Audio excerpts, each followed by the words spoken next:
শেখ মুজিবুর রহমানের অবদানকে তো আমরা অস্বীকার করি না। এই গণতন্ত্রকে কবর দেওয়ার জন্য তিনি যা যা করে গিয়েছেন সেই ইতিহাসও তো আমাদেরকে পড়তে হবে। রক্ষী বাহিনী সৃষ্টির মধ্য দিয়ে 30,000 তৎকালীন মুক্তিযোদ্ধাদেরকে হত্যা করেছেন। আমরা সবাই জানি বাংলাদেশে স্বাধীনতা যুদ্ধের দলিলপত্র লিখিত হয়েছে, প্রণীত হয়েছে। প্রথম যেটা সম্পাদক ছিলেন কবি হাসান হাফিজুর রহমান। 1983 সালের দিকে তার সেই সংস্করণগুলো প্রিন্টেড হয়, সেগুলো আপনারা স্টাডি করে দেখবেন।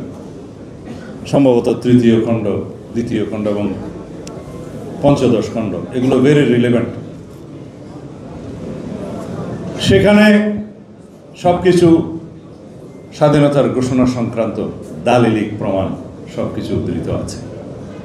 যেই ভাষায় আছে সেই ভাষায় আপনাদেরকে পড়তে হবে। এখন বলি, স্বাধীনতার ঘোষণাপত্র প্রণীত হয় 10ই এপ্রিল 1972 সাল। আনুষ্ঠানিকভাবে সেটার মন্ত্রিপরিষদ গঠন এবং প্রয়োগ করা হয় 17ই এপ্রিল। সেটা মেহেরপুরের আম্রকাননে, তার নাম পরে মুজিবনগর দেয়া হয়। সেই স্বাধীনতার ঘোষণাপত্রে কি আছে? প্রথম পৃষ্ঠার শেষের প্যারাগ্রাফের আগের প্যারাগ্রাফে যেহেতু বলা আছে যে শেখ মুজিবুর রহমান যথাযথ প্রক্রিয়ায় ঢাকায় বাংলাদেশের স্বাধীনতা ঘোষণা করেন। এতদিন জাতীয় ঐক্যের স্বার্থে আমরা এই বাংলাদেশের স্বাধীনতার ঘোষণাপত্র নিয়ে কোনো প্রশ্ন তুলিনি। যথাযথ প্রক্রিয়া ইংরেজিতে লেখা হয়েছিল, সেটা duly declared the independence of Dhaka, independence of Bangladesh এর ঢাকা। এই ডিউলির শব্দটা বাংলা ভাষণে যথাযথ প্রক্রিয়ায় বলা হয়েছে, সেটাই এখন স্বাধীনতা সংরক্ষিত আছে। যদি তাই হয়, তৎকালীন প্রধানমন্ত্রী, প্রবাসী সরকারের প্রধানমন্ত্রী, বাংলাদেশের স্বাধীনতার পরে প্রথম প্রধানমন্ত্রী তাজউদ্দিন সাহেব সেটা বলেন নাই কেন?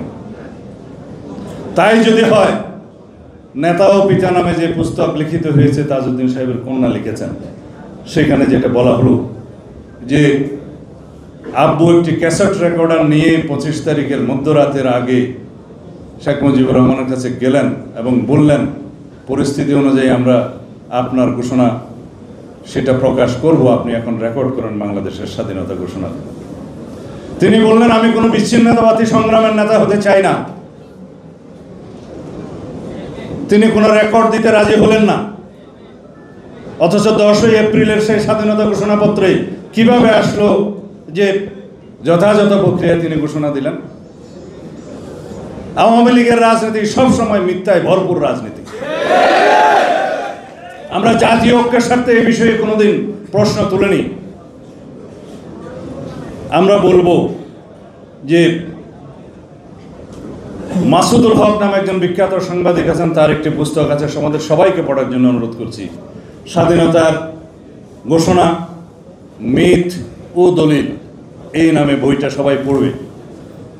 বাংলাদেশের স্বাধীনতার ঘোষণার উপরে এর চাইতে সমৃদ্ধ এবং গবেষণাধর্মী কোনো প্রকাশনা আমি আজ পর্যন্ত পাইনি।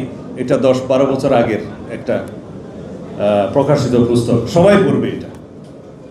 সেখানে যেটা শেখ মুজিবুর রহমান বেতার বার্তা না কি যেন টেলিগ্রাম বার্তার মাধ্যমে যে স্বাধীনতার ঘোষণা দেয়া হয়েছে বলে যে দাবি করে আওয়ামী লীগ, সেটার বিশ্লেষণ করতে গিয়ে তখন চট্টগ্রামের তৎকালীন টেলিগ্রাম অফিস, ঢাকার অফিস এবং তৎকালীন যে পরিবেশ পরিস্থিতি, সকল কিছু যে শাটডাউন ছিল, বন্ধ ছিল, এই সমস্ত কিছু সাক্ষ্যসহ প্রমাণসহ নেতৃবৃন্দের বক্তব্য সহ এখানে উল্লেখ আছে।